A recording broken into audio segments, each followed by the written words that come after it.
Good evening friends. आज की update कुछ इस प्रकार से। आज हम बात करेंगे मैक्सिको कनाडा की।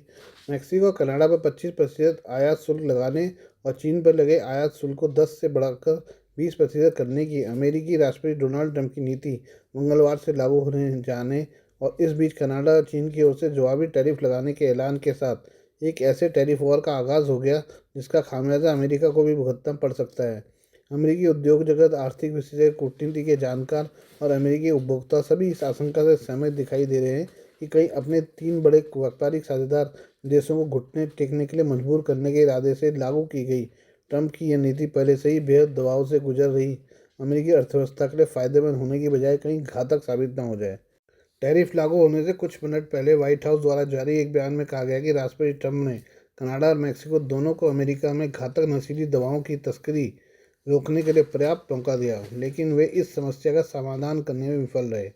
अमेरिका के पास ऐसे में टैरिफ लगाने के अलावा और कोई विकल्प शेष नहीं बचा।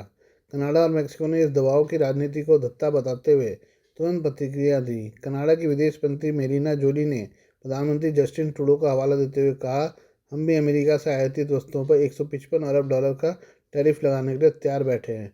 ट्रूडो पहले ही कह चुके कनाडा इस अन्यायपूर्ण फैसले का जवाब दिए बगैर नहीं रहेगा। चीन की ओर से भी जवाबी कार्रवाई का ऐलान कर दिया गया है। चीन के स्टेट काउंसिल टैरिफ कमीशन की ओर से जारी बयान में कहा गया है कि अमेरिका से आयातित चिकन, गेहूं, मक्का और कपास पर मंगलवार से 15% आयात शुल्क लगाया जाएगा।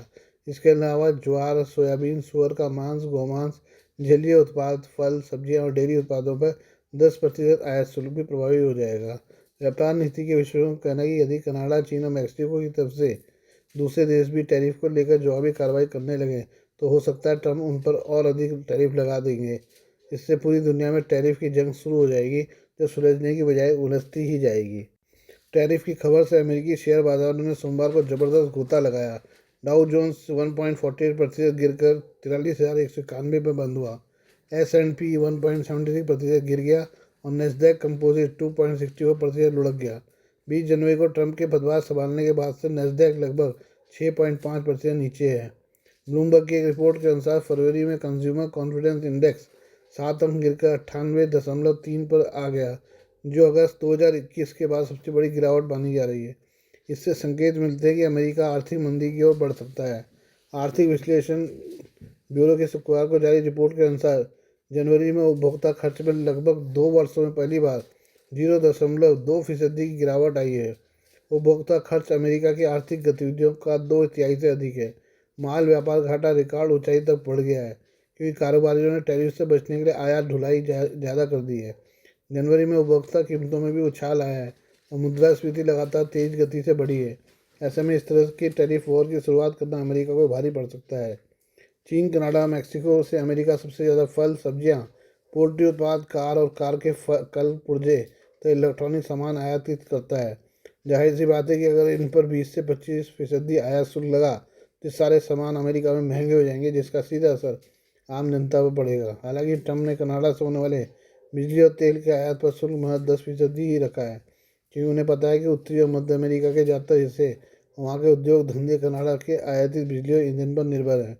कनाडा भी इस बात से वाकिफ है, उसके तेल और बिजली के बिना अमेरिका का काम नहीं चलने वाला है। ऐसे में इस बात का प्रबल संभावना है कि वह इसे लेकर ही अमेरिका को दबाव बनाएगा, फिर इसके निर्यात के लिए दूसरे मुल्कों की ओर रुख करेगा। गत सप्ताह बेरोजगारी भत्ते के लिए आवेदन करने वालों की संख्या में अपेक्षा से अधिक की वृद्धि देखी गई है। दूसरी ओर ट्रंप सरकार खर्चों में कटौती के नाम पर हज़ारों की संख्या में सरकारी कर्मचारियों को नौकरी से निकाल रही है। कई सरकारी विभागों को बंद किया जा रहा है। ऐसे में देश में बेरोजगारी के खतरे लगातार बढ़ रहे हैं। निजी क्षेत्र में भी नई नौकरियों के अवसर दिखाई नहीं दे रहे हैं। इस बीच प्रबल आशंका है कि शुक्रवार को जारी होने वाले रोजगार के आंकड़े देश में रोजगार के अवसरों में ठहराव का संकेत देते।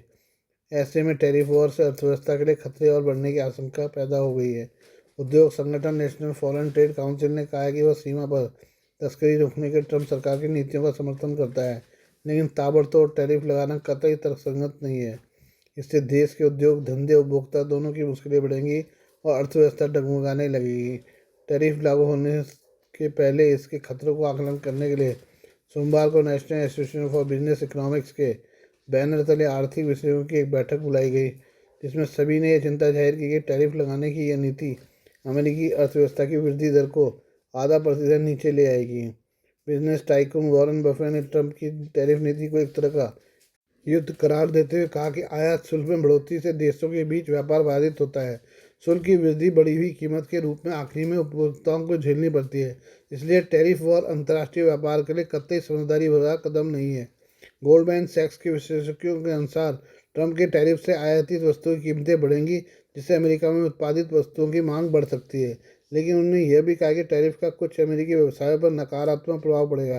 कुछ घरेलू उत्पादकों के लिए उत्पादन लागत भी बढ़ेगी और कुछ अमेरिकी निर्यातकों के लिए दूसरे मुल्कों में प्रतिशोधात्मक कार्रवाई भी हो सकती है। खिलौना बनाने वाली अमेरिका की एक बड़ी कंपनी बेसिक फन का कहना है कि इससे सबसे ज़्यादा मार खिलौना उद्योग पर पड़ेगी, क्योंकि करीब 90% खिलौने चीन से ही आयात किए जाते हैं। कंपनी के सीईओ जे फॉरमैन ने कहा कि ट्रंप कैसी बात करते हैं, हर उद्योग अमेरिका में नहीं लगाया जा सकता। कच्चा माल और सस्ता श्रम जिस हिसाब से चीन में उपलब्ध है, अमेरिका में नहीं हो सकता। लागत में बहुत फ़र्क आ जाएगा। जो खिलौने $10 में मिलते हैं, उन्हें $30 में कौन खरीदेगा। अमेरिका के सुपरमार्केट चेन वॉलमार्ट, जहाँ पर अपेक्षाकृत किफ़ायती दरों में सामान मिलते हैं, उपभोक्ता चीज़ें संभल कर खरीद रहे हैं। मैक्सिको से आयातित फल एवोकाडो ले जा रहे एक उपभोक्ता ने कहा कि आज यह $2 में मिल रहा है, पता नहीं कल कितने में मिलेगा। Mexican fast food chain chipotle अमेरिकी लोगों के बीच काफ़ी लोकप्रिय है। पूरा एक बाउल खाना $15 में मिल जाता है, लेकिन अब मैक्सिको पर 25% आयात शुल्क लगने से यहाँ भी खाने की चीज़ें महंगी होने की आशंका है। कंपनी के सीईओ स्कॉट बोटरेट ने एक साक्षात्कार में कहा कि फिलहाल तो हम बढ़े हुए आयात शुल्क का भार उपभोक्ता पर नहीं डालेंगे, लेकिन अगर टैरिफ लंबी अवधि तक लगा रहा तो थक हार कर हमें अपने उत्पादों की कीमतें बढ़ानी पड़ेंगी। टैरिफ वॉर के बीच ऑनलाइन सामानों के ऑर्डर की आपूर्ति भी बाधित होनी शुरू हो जाएगी। जो सामान पहले ऑर्डर किए जा चुके हैं, वे नए टैरिफ लागू होने पर अमेरिका पहुंचेंगे तो उन पर अतिरिक्त शुल्क लगेगा, जिससे उपभोक्ता को वहन करना होगा, वरना ऑर्डर कैंसिल होंगे। ट्रंप ने आने वाले समय में कई आयातित कृषि उत्पादों पर भी 2 अप्रैल से टैरिफ लगाने की बात कही है। एक सोशल मीडिया पोस्ट में उन्होंने कहा, अमेरिका के महान किसानों, अमेरिका के अंदर बेचे जाने वाले ढेर सारे कृषि उत्पाद बनाना शुरू करने के लिए तैयार हो जाइए। 2 अप्रैल से बाहर से आने वाले कृषि उत्पादों पर टैरिफ लागू हो जाएगा। टैरिफ लगाने के पीछे ट्रंप का यह तर्क है कि दशकों की मुक्त व्यापार नीति और चीन को विश्व व्यापार संगठन में लाने जैसे कदमों ने अमेरिकी विनिर्माण को खोखला कर दिया है।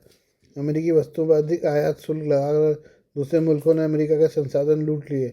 अमेरिका को कई देशों के साथ व्यापार घाटा उठाना पड़ा, लेकिन अब आगे नहीं होना चाहिए। इसलिए बराबर का टैरिफ लगाने और उद्योग को अमेरिका में निवेश करने के लिए प्रोत्साहित करने के कदम उठा रहे हैं, ताकि अमेरिकी अर्थव्यवस्था को और मजबूत बनाया जा सके। अब देखना यह है कि उनकी यह उग्र टैरिफ नीति अर्थव्यवस्था को अर्थ पर ले जाती है या फर्श पर। ये हम बात करें ईरान की। रूस के कई सीनियर मिसाइल एक्सपर्ट बीते साल 2024 में ईरान पहुंचे थे। रूसी विशेषज्ञों का तेहरान दौरा ऐसे समय हुआ था जब इसराइल और ईरान में युद्ध जैसे हालात बने हुए थे। दोनों देशों ने एक दूसरे पर मिसाइल हमले भी किए। इस तनातनी के बीच रूसी एक्सपर्ट का तेहरान जाना कई सवाल खड़े करता है। रॉयटर्स ने अपनी रिपोर्ट में रूसी एक्सपर्ट के सीक्रेट ईरान दौरे की जानकारी दी है। रिपोर्ट के मुताबिक ईरान का दौरा करने वाले रूसी विशेषज्ञ मिसाइल, एयर डिफेंस, रॉकेटरी और तोपखाने के क्षेत्र में महारत रखते हैं। इसका खुलासा एक हैकर ग्रुप ने किया है। रिपोर्ट में यात्रा दस्तावेजों की समीक्षा के आधार पर बताया गया है कि पिछले साल कम से कम 7 रूसी मिसाइल विशेषज्ञों ने ईरान का दौरा किया। ये विशेषज्ञ 24 अप्रैल से 17 सितंबर को 2 अलग अलग फ्लाइट से तेहरान गए। दस्तावेजों में इन विशेषज्ञों के पासपोर्ट नंबर शामिल हैं। इनमें 6 पासपोर्ट नंबर 20 से शुरू होते हैं। रूस में 20 से शुरू होने वाले पासपोर्ट सरकारी अधिकारियों और विदेशों में तैनात सैन्य कर्मियों के लिए जारी किए जाते हैं। रॉयटर्स ने अपनी रिपोर्ट में यह नहीं बताया कि ये 7 विशेषज्ञ ईरान में क्या करने गए थे। ईरानी रक्षा मंत्रालय के अधिकारी ने पुष्टि की कि रूसी मिसाइल विशेषज्ञों ने पिछले साल कई बार ईरानी मिसाइल स्थलों का दौरा किया। इनमें 2 भूमिगत सुविधाएं भी शामिल हैं। एक पश्चिमी रक्षा अधिकारी ने कहा कि कई रूसी मिसाइल विशेषज्ञों ने सितंबर में ईरान के कैस्पियन सागर तट पर अमीराबाद बंदरगाह के पश्चिम में स्थित ईरानी मिसाइल बेस का दौरा किया था। रॉयटर्स ने रूसी डेटाबेस की समीक्षा के बाद पाया कि ये 7 रूसी विशेषज्ञ सैन्य पृष्ठभूमि के हैं। इनमें से 2 कर्नल, 2 लेफ्टिनेंट कर्नल हैं। 2 विशेषज्ञ हवाई रक्षा मिसाइल प्रणालियों में, 3 तोपखाने और रॉकेटरी में और 1 उन्नत हथियारों में विशेषता रखता है। एक विशेषज्ञ मिसाइल परीक्षण रेंज में काम कर चुका है। रॉयटर्स ने पुष्टि नहीं कर सका क्या ये सभी अभी भी उन्हीं पदों पर कार्यरत है, क्योंकि रोजगार डेटा 2021 से 24 तक का है। रॉयटर्स को 7 रूसी विशेषज्ञों की उड़ान बुकिंग की जानकारी हुशायरन ए वतन नाम के हैकर ग्रुप ने दी थी, जो ईरानी सरकार का विरोध करता है। हैकर्स ने कहा कि ये 7 विशेषज्ञ वीआईपी स्टेटस के साथ यात्रा कर रहे थे। रॉयटर्स ने सितंबर की उड़ान के रूसी यात्री सूची के साथ जानकारी की पुष्टि की है, जो रूसी राज्य डेटाबेस तक पहुंच रखने वाले एक स्रोत से मिली थी। Please do like, share and subscribe this channel of my news, views and analysis by Prakash.